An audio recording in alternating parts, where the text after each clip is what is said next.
Et on rentre dans la maison, et puis là, les complications commencent. Qu'est-ce qu'on fait là, de nous justifier, pourquoi on rentre à cette heure-ci? Non, on comprend pas, le ton monte. Je sens que ça commence je sens que ça commence à s'énerver. On est encore dans la cour, mais devant la porte de la maison, et très rapidement, il nous faut rentrer dans la maison. Je vois des choses, mais j'ai pas forcément le son. Ma vie dépend des personnes qui sont avec moi, là, clairement. Moi, je me suis dit, ils vont nous violer. Moi, je me dis ça. Ah oui, je me dis, ils vont nous violer. Ouais.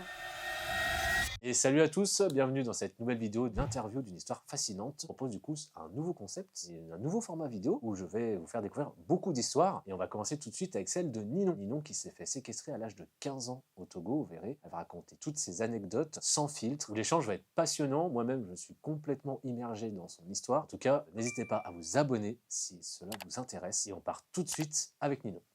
Bonjour Ninon. Bonjour. Bienvenue dans cette nouvelle interview. Merci. Où on va te raconter ton histoire, assez folle quand même. Du coup, j'ai découvert ça il y a pas longtemps, donc j'ai hâte de t'entendre sur ce sujet. Merci. On va être en toute transparence, en toute franchise. Bien sûr. Et puis, on va faire découvrir tout ce que tu pourras nous dire sur cette histoire assez incroyable. Oui. D'accord. Du coup, on va commencer déjà à te présenter un petit peu. Et puis après, on va aller tout au fil de l'histoire, aller vers le vif du sujet. Ok, très bien, vas-y. Vas-y, Ninon. Eh ben, je m'appelle Ninon, j'ai bientôt 35 ans, je suis infirmière. J'habite à Bourg depuis une quinzaine d'années, j'ai 2 enfants. Ok. Et voilà, me voilà ici aujourd'hui.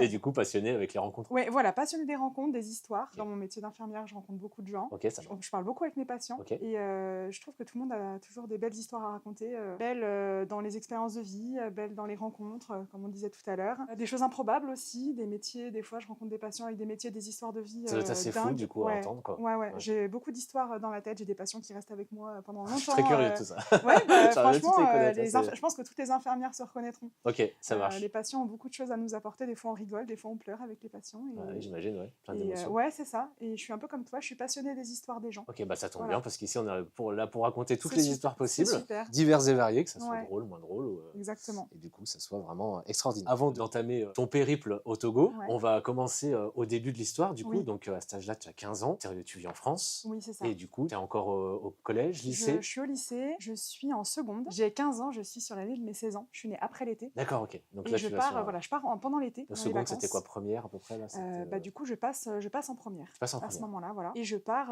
au Togo dans un projet personnel parce que j'ai toujours aimé l'Afrique, j'ai toujours aimé l'humanitaire. Je sais pas encore que je vais être infirmière à ce moment-là, mais il y a ce petit truc de vouloir aller explorer, de vouloir aller rencontrer aider les gens aussi. Ouais, c'est ça, aider les gens. J'ai la chance d'avoir du coup dans mon entourage proche quelqu'un qui connaît bien le Togo parce qu'elle y vit. Donc la personne avec qui je pars, Marie-Claude, et elle me propose de l'accompagner et de la rejoindre pendant quelques semaines. Comme ça, du coup. Oui, en fait, elle est en France, elle habite au Togo depuis quelques années déjà, depuis une dizaine d'années, parce qu'elle a des problèmes de santé. Et le climat du Togo, elle a des gros problèmes de rhumatisme.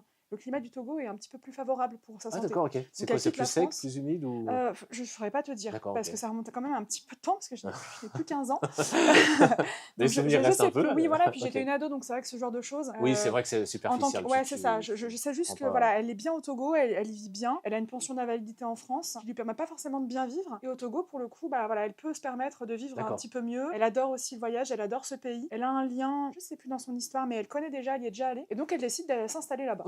Elle construit une maison dans un village assez éloigné de la ville, vers un village qui s'appelle Amoussoukopé, qui est une ville moyenne. Vers la capitale, du coup, au sud ou non? Je dirais 1 heure de la capitale en voiture, sachant que les routes là-bas, c'est pas comme 1 heure d'autoroute ici. Oui, c'est des routes, c'est des routes de terre, des grands axes, routes où on roule pas à 130 km/h. Voilà, et toi, dans ta tête, c'était quelque chose que tu voulais faire d'aider l'humanitaire ou moi j'ai toujours aimé faire l'humanitaire. Quand j'étais plus jeune aussi, avec ma mère, on faisait partie d'associations. J'ai toujours été touchée par le milieu de la santé. J'ai mon grand-père qui a eu un grave accident quand j'étais un petit peu plus jeune, un petit peu avant ça, qui a fait beaucoup les hôpitaux. J'ai découvert les métiers de soins, les ergothérapeutes, les kinés, les infirmiers, les médecins. Pendant plusieurs mois, notre famille a été très touchée par ça. Et j'ai toujours su que je voulais faire du soin. Je voulais être pour les autres. Tu voulais être dans le médical. J'ai toujours aimé l'humain de manière générale, et je voulais aller faire de l'humanitaire. Et donc voilà. Donc ça s'est présenté comme ça. Elle est venue en France plusieurs fois et je l'ai vue plusieurs fois, vu que c'était une amie de mon père. Et du coup, de fil en aiguille, on a monté cette idée-là de la rejoindre pendant quelques semaines dans son milieu, dans sa vie d'humanitaire, parce que du coup, elle sur place, elle s'est pas contentée d'y vivre. Elle a construit beaucoup de choses. Elle a fait une école, elle a créé un dispensaire.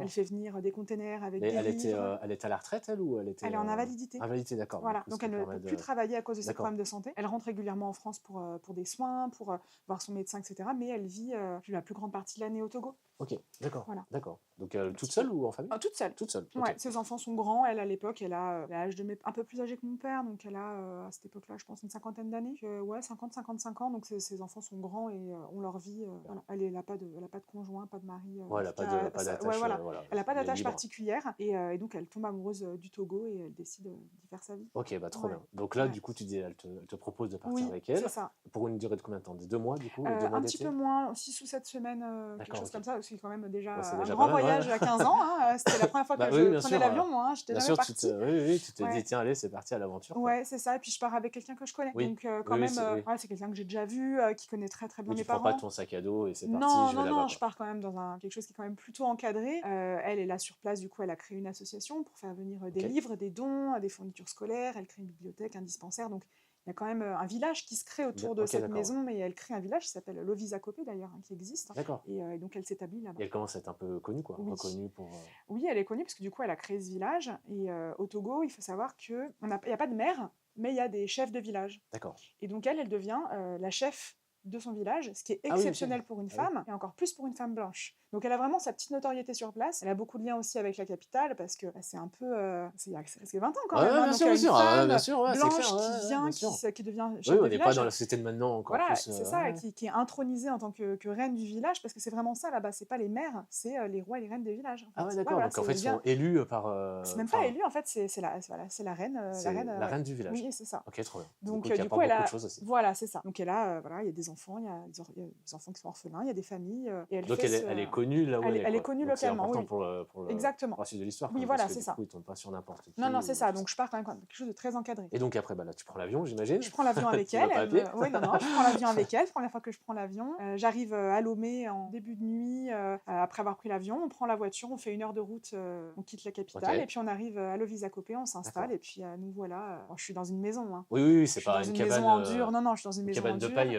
Exactement. T'imaginer quoi. Voilà, c'est ça. Je suis pas dans le village. Il y a le village, pas très très loin, où vivent les locaux. Les habitants sont par contre dans des petites maisons, des petites maisonnettes avec le feu, etc. Enfin, c'est vraiment une vie de village d'Afrique. Du coup, la maison est en dur. Voilà, moi, je suis dans une maison en dur, une maison européenne. Hein. Avec des barreaux par Voilà, du coup, sur le village, il n'y en a pas parce que c'est pas au village que j'ai. Ah oui, non, c'est d'accord, ok, pardon, ça sera après. Là, voilà, c'est une maison en dur, j'ai un lit, j'ai du confort, j'ai une salle de bain, même s'il n'y a pas d'eau courante, alors on se lave avec un bol. Ah ouais? Voilà, première douche. Je dois faire chaud quand même. Oui, non, il fait plutôt chaud. L'eau froide est agréable. Voilà, premier jour, première douche, je vois un grand baquet d'eau, donc je me sers. Hein, je me lave comme on se lave en France, avec de l'eau à profusion. Bien sûr. Puis après, je me rends compte que c'était l'eau pour toute la journée, pour tout le monde dans la maison. Donc j'avais bien attaqué le stock. Ouais. Ah ouais. Juste pour se laver ou pour boire aussi? Ah non, là, c'était vraiment pour la salle de bain. Il y a une petite salle d'eau avec de l'eau, etc. Donc moi, j'avais bien attaqué le stock. Il a fallu un petit temps d'adaptation quand même sur la vie sur place. Il faut économiser l'eau. Voilà, c'est ça. Donc, puis on se rend compte après qu'on n'a pas besoin de tant d'eau que ça pour se laver. Non, c'est sûr. Donc on a beaucoup de confort en France. Et après, on s'adapte aussi très très vite différemment. Oui, bien sûr, parce qu'on n'a pas le choix. Ouais, c'est ça, exactement. Et la langue parlée là-bas, c'est le français? Alors, la langue officielle, c'est le français. Okay. Mais ils parlent beaucoup dans des dialectes. Donc, il y en a 2. Il y a l'évé et le mina. D'accord. Voilà. Donc, j'apprends des petits mots comme ça. J'en ai même encore, je m'en souviens. Ok. Si tu veux, trop bien, Yovo, je crois que c'est blanc. Et Ameibo, c'est noir. D'accord. Et je m'en souviens parce que les enfants... Voilà, moi, j'étais Yovo. Et c'est marrant parce que du coup, les enfants dans les villages comme ça, très très loin, ont très peu vu de personnes blanches. Oui, bien sûr. Du coup, je me souviens des petits enfants qui me rappelaient, qui disaient Yovo. Puis après, on m'a dit Yovo blanc et Ameibo, c'est noir. D'accord, ok, super. Et du coup, quand j'arrivais à leur répondre avec des petits mots, ils étaient choqués parce qu'ils pensaient que je ne comprenais pas. Donc au fur et à mesure, j'ai créé un lien avec aussi des enfants qui étaient sur place, qui avaient des fois mon âge, qui étaient plus jeunes. Donc c'était chouette. Alors, je fais juste une petite aparté pour ceux qui nous regardent. On vous mettra les petits descriptifs, les petites cartes où se situe exactement, on regardera ensemble. Et le Togo aussi, si vous pouvez pas, c'est le Togo, c'est à côté du Bénin. Exactement. Ça, la frontière vraiment, la capitale en tout cas, Lomé, est en bord de côte et vraiment pas très très loin de la frontière avec le Bénin. Ok, d'accord. Donc toi, tu arrives là-bas, donc à Lomo, c'est ça? À Lomé, la capitale, voilà. Et puis après, on va à Lovisakopé pour vivre sur place. Donc là, les premiers jours se passent bien? Les premiers jours se passent très bien. Je sens quand même, alors moi, j'ai envie d'aller vers les gens, mais je sens qu'il y a quand même le respect de la personne blanche. Et du coup, il y a quand même un petit écart. Et moi, vraiment, j'ai pas envie d'avoir cet écart-là. J'ai pas envie d'être traitée comme quelqu'un que je suis pas. Moi, je viens vraiment pour découvrir, pour les aider. Donc il y a quand même une petite phase d'adaptation pour tout le monde, de comprendre qu'il faut aussi que... Oui, puis ils n'en voient pas beaucoup, Oui, alors du coup, il y a quand même Marie-Claude sur place, mais on sent qu'il y a beaucoup de respect et je pense qu'il y a aussi l'histoire des personnes blanches, des personnes de couleur. Et ça, je le sens. Je m'en souviens encore. Même avec les personnes jeunes de mon âge. Au début, on me dit, on va faire votre lit. Ah non, mais mon lit, je le fais toute seule en France. Ah bon? Bah oui. Vous avez oui, parce qu'ils ont chacun un domestique dans le... Oui, c'est vrai que là, c'est un peu particulier parce que du coup, Marie-Claude vit dans sa maison et elle emploie aussi des gens pour les faire vivre. D'accord, oui, elle ne peut pas vivre toute seule dans cette maison, voilà. Mais à Lomé, à la capitale, des personnes blanches qui vivent, ils ont des domestiques. C'est des domestiques de couleur, des locaux. Donc c'est vrai que moi, j'arrive, je suis blanche et ils partent du principe qu'en France, c'est pareil, que j'ai mes domestiques, que j'ai ma cuisinière, que j'ai ma femme de ménage. Voilà, c'est ça. Je leur dis, mais non, mais nous, on fait nos courses, nous, je lave mon linge moi. Ils veulent récupérer mon linge pour le laver. Je dis, mais je vais laver mon linge à moi.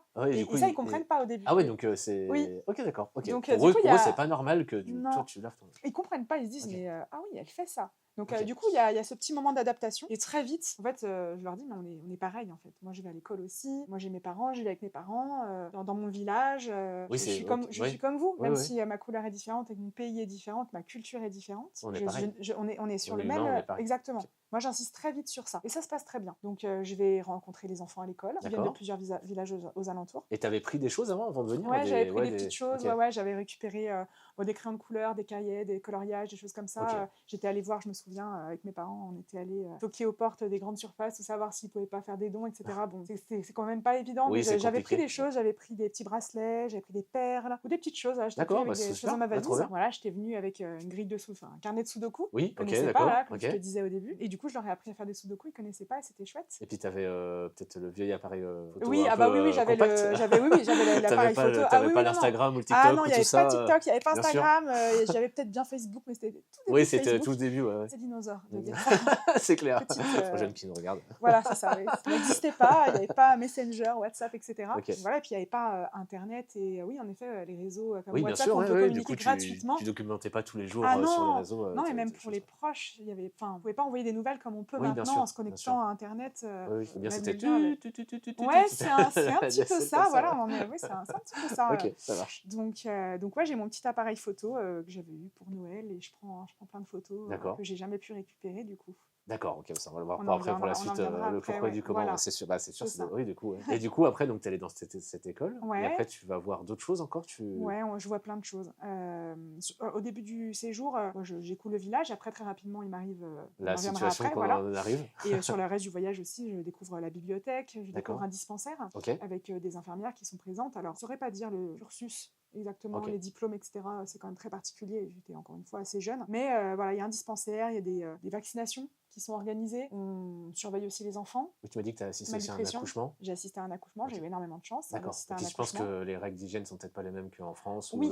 Ah bah oui, là c'est sûr, on n'est pas sûr, il n'y a pas de stérilité. D'accord, J'ai eu de la chance de voir un accouchement en dispensaire, mais c'est pas la majorité des accouchements. La majorité se passe dans les villages. Dans leur maison. Voilà, c'est ça. Avec il y a encore beaucoup de guérisseurs à cette époque-là. Je ne saurais pas dire, mais il y a beaucoup de guérisseurs. On passe beaucoup par aussi des croyances, des rites pour se soigner. Donc la médecine moderne, reculer dans la brousse ou reculer de la capitale, reculer des très grandes villes reste très précaire. Oui, bien sûr, bien sûr. On n'est pas du tout sur la médecine actuelle avec des moyens. Oui, si c'est Préma, non, voilà, il n'y a pas la couveuse ou tout ça. Non, il n'y a pas la couveuse, il n'y a pas de sécurité sociale. Ça parle le sexe avant ou non, tout ça quoi. Ça dépend les suivis. Peut-être qu'à la capitale c'était possible évidemment, mais encore une fois plus reculé dans les villages, pas du tout. Il n'y a pas d'accès aux soins comme ça. Et du coup, l'accouchement c'était très bien passé. Ouais. Très bien passé, c'était super. Donc là, on était au dispensaire, oui, c'est ça? On était au dispensaire. Et j'ai fait aussi un truc assez intéressant, c'est que j'ai fait mes premiers vaccins. D'accord, ok. J'ai fait mes premiers vaccins. Alors, tu n'avais pas d'études de médecine en plus? Non, j'ai pas d'études à ce moment-là. Je ne sais même pas que je vais devenir infirmière. Mais il y a une campagne de vaccination. On me montre comment on fait, on m'explique. Il y a un docteur, à ce moment-là, je me souviens très bien. Et je fais mes premiers vaccins. D'accord. Donc, je trouve que c'est assez drôle, parce que sachant que maintenant, je suis infirmière. Oui, non, tu es infirmière. Pas tous les jours, mais presque. Oui, du coup, oui. Donc, ton tout premier, tu es là. Ouais, c'est ça, voilà. Okay. Ma première expérience. Oui, super bien. C'est pas infecté? Non, quand même pas avec un vaccin. D'accord, donc après tu fais le dispensaire. Voilà, qu'est-ce que tu fais d'autre un peu là-bas? Je découvre les villages aux alentours. Voilà, je veux dire, tu visites aussi, tu fais la touriste un petit peu aussi.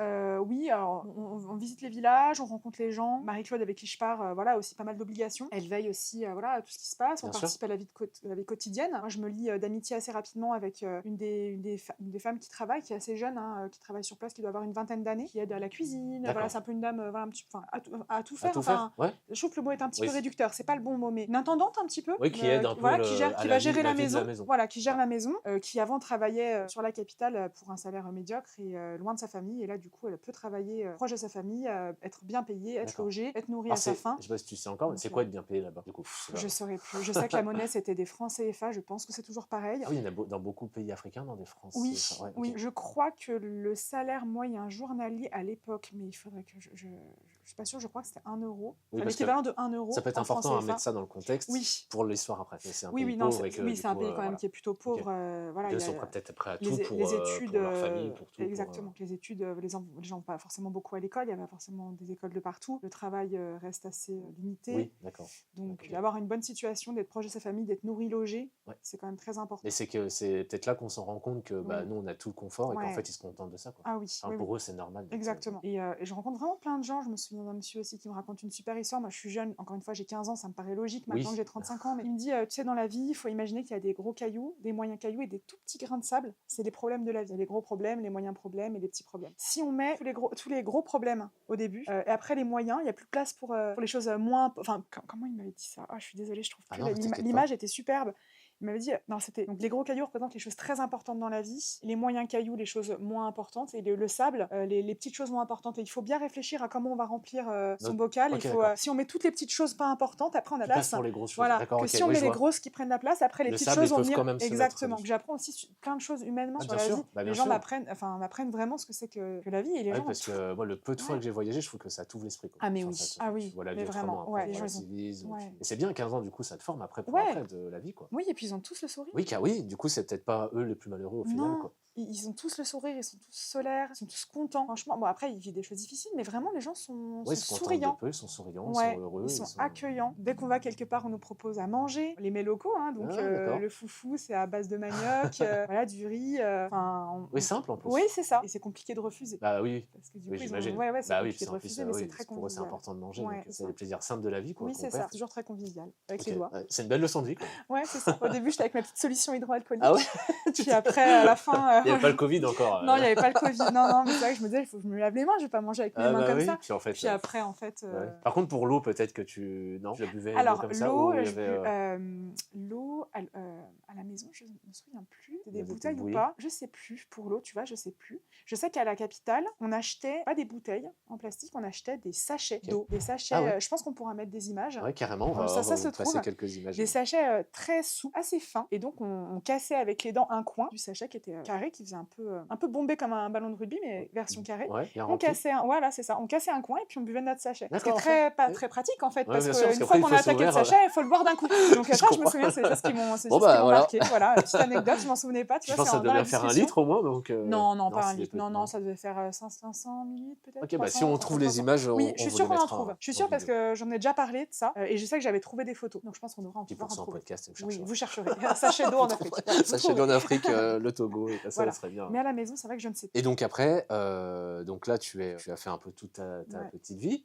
Du coup, on va arriver quand même là où on va en venir. Exactement. Oui. Donc, c'est des soirées caritatives. Oui, c'est ça. Donc, qui représentent pour... Vas-y, explique-nous le principe. Alors, de ce que je me souviens, donc on quitte le Visa Copé, on va à la capitale pour quelques nuits, on va y passer peut-être 2-3 nuits, et on va rencontrer des gens sur place importants pour Marie-Claude, pour son association, pour ce qu'elle fait, pour se faire connaître, pour obtenir des fonds, pour obtenir des fonds. Faut obtenir des fonds aussi. Hein. Et donc, voilà, on va au Rotary Club. D'accord. Il y en a aussi des... Oui, ok, d'accord. Oui. Partout, j'atterris au Rotary Club, on me demande de me présenter, qu'est-ce que je fais ici. Je suis étudiante. Oui, voilà, je viens découvrir, je viens voir ce que je peux vous apporter. Voilà, et donc on passe une soirée comme ça, on découvre la capitale, on mange avec des amis de Marie-Claude qui font aussi partie du Rotary Club, qui on verra un peu plus tard dans l'histoire, qui nous ont recueillis après nos mésaventures. C'est des gens qui ont une vie, très belle vie, qui ont une très bonne situation, qui travaillent dans le pétrole, qui ont une maison à Lomé, une maison en dur avec un gardien, une cuisinière, c'est des gens qui gagnent très bien leur vie, un groupe électrogène, la climatisation, enfin voilà, des gens très aisés. Voilà, exactement. Donc on rencontre pas mal de personnes et donc la réunion se termine. On rentre à notre maison qu'on louait, une maison à Lomé, et donc on rentre en voiture sans électricité dans la ville. Oui, parce ça c'est un détail très important, qu'il n'y a pas toujours d'électricité dans la ville. Exactement. Il y a des coupures comme ça. Exactement. Il n'y a pas d'horaire, il y a de l'électricité. C'est au hasard, c'est le loto quoi. Exactement. Il peut y en avoir pendant 8 heures, il peut y en avoir pendant 12 heures. Donc la soirée se passe dans une maison avec groupe électrogène. Voilà, exactement. Donc là, pas de problème. Exact. Et puis au moment de repartir, on n'a pas d'éclairage, il n'y a pas d'électricité, donc il n'y a pas d'éclairage dans les rues. Et donc on rentre à la maison et on se fait arrêter. Donc en voiture, là vous étiez en voiture. En voiture, voilà, on est en voiture. Vous êtes combien à peu près vous êtes au complet dans la voiture? Alors ouais, il y a Marie-Claude et moi. Il y a la jeune femme, je me souviens plus de son prénom, qui nous accompagnait du coup, qui fait l'intendance et qui est là à la maison. Et un couple de retraités qui est là comme moi pour découvrir, pour voir ce qu'ils peuvent faire à leur niveau, qui sont des amis de Marie-Claude et qui sont là. Voilà, en toute bienveillance. En toute bienveillance. Et c'est qui conduit, c'est Marie-Claude ou c'est un chauffeur, non Non, c'est pas un chauffeur. Je pense que c'est Marie-Claude. Oui, c'était tous les 5 dans la même voiture. Ouais, là, j'avoue que. Oui, ça c'est peut-être un peu flou. Oui, c'est ça. J'ai des moments où j'ai les sons, des fois j'ai les images, mais j'ai pas les sons parce que ça reste quand même un moment. Traumatisant aussi. Oui, voilà, c'est ça. Après, il y a aussi le cerveau qui publie quelques Oui, c'est ça. J'avoue que je sais plus qui était au volant. Pas de problème. Donc voilà, on rentre et dans le noir et la consigne, c'est de ne pas s'arrêter. Parce que si on s'arrête, on est vulnérable, on est dans le noir. Donc ça, c'est les consignes quand tu arrives, on te le dit. Ouais. Il y a des choses, des règles de sécurité. On se sort pas la nuit s'il n'y a pas d'électricité, on sort même pas trop la nuit tout court. Il faut savoir qu'à Lomé, il y a encore des rues qui sont en terre battue. Tout n'est pas goudronné, pavé, etc. Bien sûr. Dans la capitale, il y a encore des rues en terre battue. Voilà, on est vraiment sur un pays. Et le soir, il n'y a pas de patrouille spéciale ou non? Non, il n'y a pas de patrouille spéciale, il n'y a pas de couvre-feu, de choses comme ça. La police n'est pas trop corrompue là-bas? Je ne saurais pas trop dire. Ils ne sont pas très stressés. D'accord. De manière générale. Oui, les gens sont tous très détendus. Voilà, c'est ça. Et donc, on est en route pour rentrer et on se fait aborder pas très longtemps avant d'arriver à la maison par une voiture de police. Vraiment une voiture de police? Une voiture de police. Une voiture, des gens sortent en uniforme. Donc là, tu te dis... Donc on s'arrête, évidemment. Voilà, attention, messieurs, dames, c'est très dangereux. Il n'y a pas d'électricité, il ne faudrait pas que vous vous fassiez agresser. On va vous raccompagner, on va vous escorter. Parfait. Ok, mais en plus, voiture de police avec des policiers, normalement. Oui, on se dit, bon. Dans ta tête, surtout toi à 15 ans. Bah oui, nous, on fait confiance. On se dit, bah oui, c'est super, on va pouvoir être en sécurité. C'est vrai qu'on était un petit peu stressés, on était contents d'arriver, on avait passé une bonne journée, tout ça. On arrive à la maison, donc une maison en dur qu'on loue avec une enceinte murée. Un portail, tout ça, on rentre dans la maison, les policiers rentrent. D'accord, ils vous laissent pas sur le... Non, les policiers rentrent. Normalement, il y a un gardien de maison? Oui, il y a un gardien de maison, je pense, mais la nuit, je pense qu'il doit être... Il repart chez lui. Oui, c'est ça, je pense qu'il repart chez lui. Et on rentre dans la maison, et puis là, les complications commencent. Ok, là, vous apercevez que c'est pas des vrais policiers du coup. Voilà, on voit qu'ils nous demandent nos papiers. C'est qu'ils veulent vérifier nos papiers d'identité, donc on se dit... Oui, en fait, ils ne vous laissent pas le choix, ils rentrent avec vous dans la maison. Ils rentrent avec nous dans la maison, ils ferment le portail. Voilà, on nous demande nos pièces d'identité, qu'est-ce qu'on fait là, nous justifier, pourquoi on rentre à cette heure-ci. Nous, on comprend pas, le ton monte assez rapidement parce qu'ils deviennent assez vite, au début, très gentils, et puis d'un coup, vraiment agressifs verbalement dans leur façon de parler. On sent qu'il y a une petite tension qui commence à se mettre, donc tout le monde se met un petit peu en tension. Oui, tu sens que quelque chose ne va pas. Ouais, on sent que quelque chose ne va pas. Marie-Claude, qui connaît énormément de monde sur place, aussi commence à dire, non mais attendez, là... Elle commence à les interpeller aussi, oui, quoi, elle les comme ça, interpelle, elle dit, écoutez, mais moi je vais appeler vos supérieurs. Oui. Enfin, moi je connais du monde, elle a déjà rencontré le président du Togo, elle a rencontré certains ministres, elle a des contacts, donc elle commence à dire, non mais attendez, ça va pas se passer comme ça, vous allez pas nous parler comme ça, qu'est-ce qu'on a fait, enfin, pour quelle raison vous commencez à nous agresser? S'il y a quelque chose, vous nous le dites, on règle les choses, mais pas de cette façon-là, pas ici. Bien sûr, pas enfermé dans les quatre murs de cette cour. Donc on est toujours dehors, on est toujours dans l'enceinte. Et tu sens que toi, quelque chose quand même... Ouais, moi je sens que ça commence un peu, je sens que ça commence à s'énerver. Ils sont en tension, moi je me souviens faire des allers-retours. En plus, je pense que c'est un peu un moment bizarre parce que tu te sens un peu de... Tu sens que quelque chose ne va pas, mais tu peux un peu te voiler la face. C'est ça. Et puis moi, je suis assez dans l'observation, je suis assez spectatrice. Je suis la seule mineure, je suis jeune, je suis une femme, je suis blanche, je ne connais pas encore bien le pays parce que c'est arrivé 10-15 jours après mon arrivée. C'est pas moi qui suis dans l'action de parler, donc très vite, je me dis... Mais... Marie-Claude, ça t'est jamais arrivé? Je pense qu'elle a dû avoir des déconvenus, mais non, jamais comme ça. Vraiment, il y a une incompréhension totale. Le couple de retraités, c'est pareil, ils comprennent pas, ils essaient de justifier. Mais non, on a bien notre visa, on a bien notre passeport, regardez, tout ça. Moi, je fais des allers-retours dans la maison. Et puis, c'était... Alors, je remets juste une parenthèse. Du coup, c'était en 2007, tu me dis. Oui, c'est ça. Donc c'était aussi avant tout ce qui est, par exemple, attentat aux États-Unis, bien sûr. tout ça. Donc pas forcément pas la société actuelle où on se méfie de tout et que... Non, c'est ça, c'est... Vraiment, ça vient et il y a vraiment ce côté incompréhension. Donc eux, ils nous menacent un petit peu, mais du coup, Marie-Claude les menace aussi en disant, mais attendez, mais moi je connais du monde. Le ton monte, on est encore dans la cour, on est devant la porte de la maison, et très rapidement, il nous faut rentrer dans la maison. Vous étiez encore dehors à ce moment-là? On était entre la porte d'entrée et l'enceinte. On n'est pas dehors dans la rue. Ils étaient armés ou... Je n'ai pas le souvenir d'avoir vu des pistolets, mais il avait dû avoir une matraque. Voilà, c'est ça. Puis voilà, on est face à deux hommes, on est 5, mais il y a quand même un couple de retraités. Le seul homme est quelqu'un qui a 70-75 ans. Voilà. Marie-Claude a des problèmes de santé, moi j'ai 15 ans, et avec moi j'ai une autre jeune de 20 ans. Quoi. Oui, t'as pas une bombe lacrymo? Non, j'ai pas grand genre de choses avec moi. J'ai mon appareil photo. mon passeport, quelques billets, et puis ça s'arrête là. Moi, je me souviens faire des allers-retours avant qu'on rentre. Je me souviens aller dans ma chambre. Je me souviens cacher des choses sous mon matelas. Enfin, je me souviens faire ça. Je me dis, je vais cacher. Ah, au cas où? Ouais. Avant, ok, Ouais, je d'accord, me t'es dis, dit, tiens. je vais sur mon lit, il y avait du bazar. Je mets je cache des petits trucs, je reviens, je tourne en rond.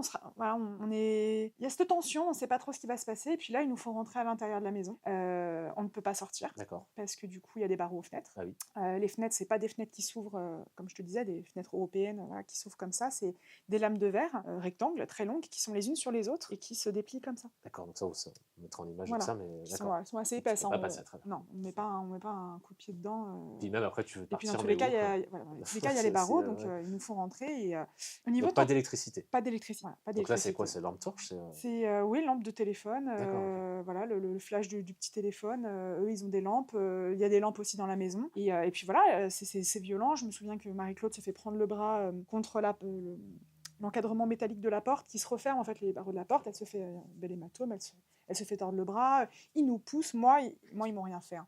Vraiment, j'ai eu beaucoup de chance, je pense que parce que j'étais jeune et j'étais pas en première ligne. Moi, il me touche pas, mais je vois des choses, mais j'ai pas forcément le son. Parce que vraiment, ça a été long et en même temps, ça paraît tellement rapide. J'ai aucune notion du temps parce qu'entre-temps, ils nous volent les montres. Donc là, ils vous prennent tout. Là, ils nous prennent tout, ouais. Okay. Ils vont fouiller la maison, ils nous enferment et puis après... Jusqu'aux chaussures. Ouais, ils nous prennent les chaussures.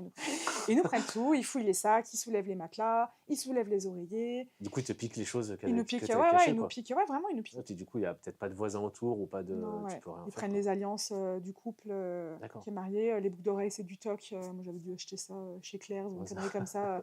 Ils me prennent mes boucles d'oreilles, ils prennent les appareils photo. Donc, bien sûr, donc plus de...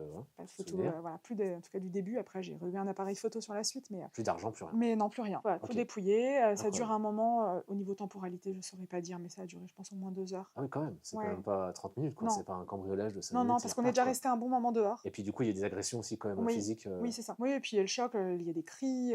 Voilà, des fois, ça se calme d'un coup. On se dit, on va attendre. C'est bon, ça suffit, ça repart, donc l'énervement repart. D'accord, ok. On essaye de dire, on va essayer de sortir. Et puis, ils nous poussent. Enfin, ils nous poussent. Moi, on ne me pousse pas, mais ils poussent les autres adultes qui essayent de sortir. Donc, il y a un peu ce capharnaüm. Et puis, à un moment, ils partent. Ils prennent la voiture et ils partent. Ok. On se retrouve sans rien. Ouais, sans rien, quoi. Avec nos vêtements. Ok. Voilà. À 15 ans, sans rien, au Togo. Au Togo, en pleine, sans électricité. C'est quand même assez incroyable. C'est incroyable. C'est assez fou. Ouais, après, je me souviens plus. Du coup, il y a encore la peur qui s'installe, là, qui se... de toute façon, on n'a plus rien à nous voler, donc on ne peut pas rester là. Ouais. On peut pas rester là, on peut pas dormir. Bien sûr, bien sûr. On peut pas juste se coucher et dire on va demain. On reste pas sur place. On se dit, imaginons, ils reviennent, ils sont à plus. Oui, parce que tu sais pas, en fait, ils partent et puis tu peux revenir encore. Et puis surtout, on dit qu'on est chanceux. Ils sont partis. Oui, il n'y a pas de blessés graves. Pas de viol, pas de blessés. Il n'y a pas de viol, il n'y a pas de blessés graves. Il n'y a pas eu des coups de couteau ou personne n'a été tapé sur la tête.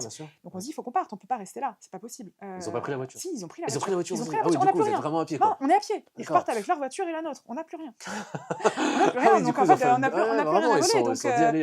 Donc on part, on va réveiller le gardien. Moi, vraiment, moi j'ai 15 ans, mais là, je suis. Moi, oui, parce que du coup, tu vas prendre la responsabilité. Ma vie dépend des personnes qui sont avec moi. Là, clairement, je suis ce qui se passe. Choquée. Le couple très choqué, la dame du couple de retraités. Oui, parce qu'elle a un regard d'adulte et qu'elle... Elle est très très choquée. Elle a été poussée, elle a été violentée. Ah oui. On a très vite compris qu'il fallait pas qu'on soit violents nous, parce que ça serait pire. Bah sinon, il va encore... Oui, c'est ça. Donc on est passif face à ça et elle est complètement... Elle en est malade. Physiquement. Elle en est malade physiquement. Je vais rentrer dans les détails, mais je pense que tout le monde peut bien s'imaginer ce qui peut arriver dans ces cas-là, dans un moment de stress intense comme ça. C'est sûr. Donc on part, on atterrit à un commissariat, je sais plus comment, je sais plus si on est véhiculé, si on y va. À un moment, on doit être véhiculé par quelqu'un, mais je sais plus qui. Ouais, tu sais plus comment, je suis. Qui, quoi, comment. Je suis sur un tapis roulant et je suis. Là, tu mets le cerveau en off, quoi. Ouais, et puis de toute façon, c'est tellement improbable. Bah oui, c'est clair. J'en tremble. Non, mais carrément, c'est quand même assez incroyable. J'ai des trous quand même. Ouais. Tu vois, il y a des... Là, je ne saurais pas te dire comment est-ce qu'on va au commissariat. Oui, parce que ça, je pense que le cerveau, il efface peut-être des moments, ou peut-être vu, je me dis peut-être des moments d'agression, mais que ton cerveau a carrément effacé. Ouais, parce que des fois, j'ai des sons, mais j'ai pas l'image. Des fois, j'ai l'image, j'ai pas le son. Je me souviens à un moment me mettre en boule et de me dire, je vais attendre que ça passe. Ok, d'accord. Ah ouais, carrément. Tu vois, de toute façon, tu peux. Bah non, qu'est-ce que tu veux. Avec la peur au ventre. Ouais, c'est ça. Tu t'es dit à un moment, je vais peut-être y rester. Ouais. Moi, je me suis dit, ils vont nous violer. Moi, je me dis ça. Ah oui, je me dis, ils vont nous violer. Ouais. On est deux jeunes de 20 ans, enfin, une de 15 ans, une de 20 ans, face à des mecs dans un pays. Enfin, je me dis, ils vont me violer. Ouais, je me dis ça, moi. À un moment, je me dis, ils vont me violer. C'est chaud. Ouais. Ça va. Ouais, c'est... Tu veux faire une pause ou... Non, ça va. C'est bon. Non, mais c'est que je replonge, comme je te disais, quand on préparait l'interview. J'ai raconté ça après, quand je suis rentrée, mais j'en ai jamais trop reparlé. C'est pas quelque chose que je raconte comme ça. Bien sûr. Et je me plonge assez rarement dans ces souvenirs. Et là, du coup, vraiment, de chercher les détails, de faire le déroulé, ça me ramène énormément de choses. Ouais, vraiment, puis en plus, alors pour je remettre un petit peu dans l'histoire aussi, donc à cet âge-là, tu as 15 ans. Donc moi, je t'avais demandé à 15 ans, tes parents, comment tu leur dis, tu dis quelque chose comme ça, et que le lendemain, est-ce que tu leur dis ou autre, et toi, pas du tout. Non. Parce que... Alors, on décide, moi je décide pas de grand chose. Une heure, je me fie vraiment, je me fie aux personnes qui sont avec moi. Et la personne référente, donc ça reste Marie-Claude, elle me dit écoute, t'es au tout début de ton voyage, est-ce que tu veux rentrer? Elle te propose quand même. Oui, après quand même on en reparle, etc. Je dis non, moi je veux pas rentrer, je veux rester. Elle me dit écoute, on va pas en parler à tes parents parce que ils sont loin, les communications c'est compliqué, ça coûte très cher d'appeler en France. Ah ouais? Ouais, ça coûte très cher. Il y a pas WhatsApp, il y a pas Messenger. Maintenant c'est facile, on se connecte en Wi-Fi quelque part et on peut communiquer avec quelqu'un à l'autre bout du monde. Il y a 20 ans, c'est pas ça.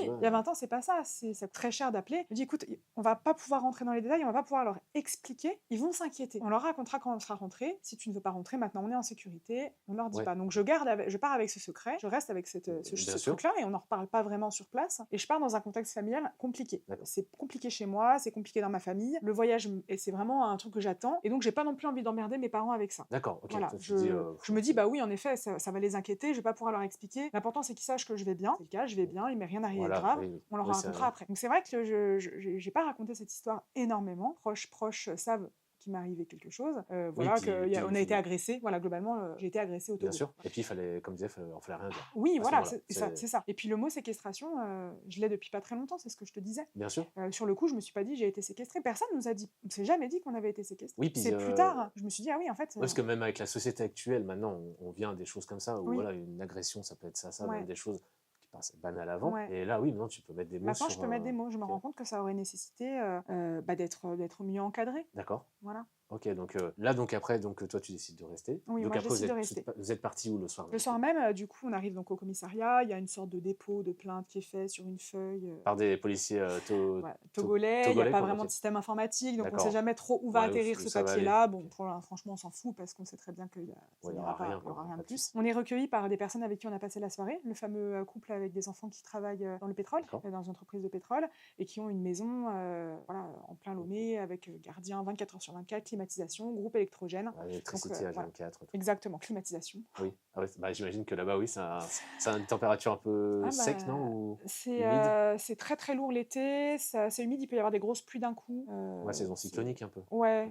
Et donc on dort là-bas, le lendemain on est amené à l'ambassade de France, on est recueilli tout de suite par l'ambassade, on est accueillis, on fait les démarches, ils nous prennent en charge directement. Moi, la chance que j'ai, c'est que je repars seulement un mois plus tard. Le couple de retraités repart beaucoup plus rapidement, une dizaine de jours après, donc il fallait quand même gérer les papiers. Passeport, etc., pour qu'ils puissent repartir. Mais ils font ce qu'il faut. Ils prennent la déposition, on sait qu'ils sont là pour nous, si besoin. Et on passe quelques jours à Lomé, chez cette famille qui nous accueille très gentiment. Et moi, je mets quand même quelques jours à ressortir. Bien sûr. Voilà, mais quelques jours à digérer. Ah bah bien sûr, parce que du coup, c'est quand même pas... Oui, quand même. Pas rien, quoi. Tremble un petit peu. J'espère que ça se voit pas trop. Non, t'inquiète pas. Mais voilà, donc quelques jours à ressortir. Et puis après, cette famille a des enfants du même âge que moi. Ils ont des adolescents.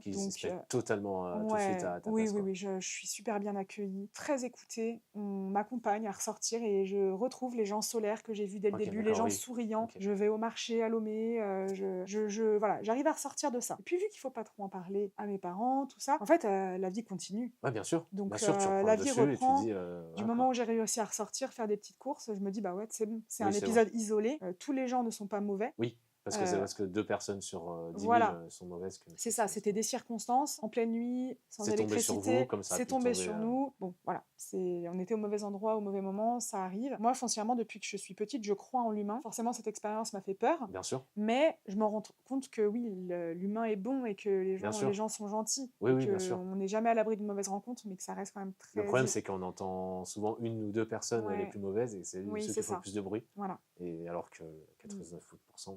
Voilà, c'est bonnes, ça. quoi. Ouais.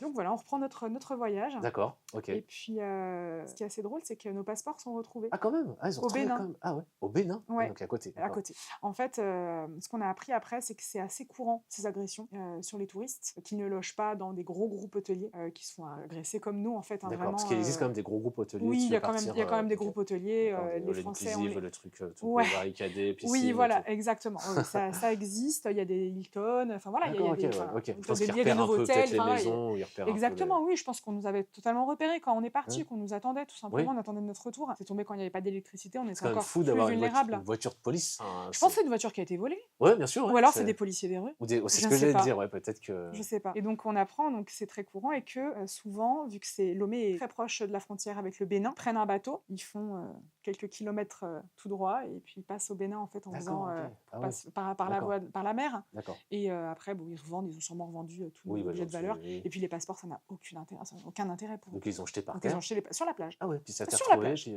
Ça a été retrouvé, voilà. tout se retrouve, tout se sait. Aussi simple que au ça. final. Donc on nous a appelés un jour, et on a retrouvé vos passeports. Incroyable, Voilà. c'est fou. Ouais, on s'y attendait pas, mais ouais. Ok, d'accord. Donc là, après, ça arrive la fin de ton...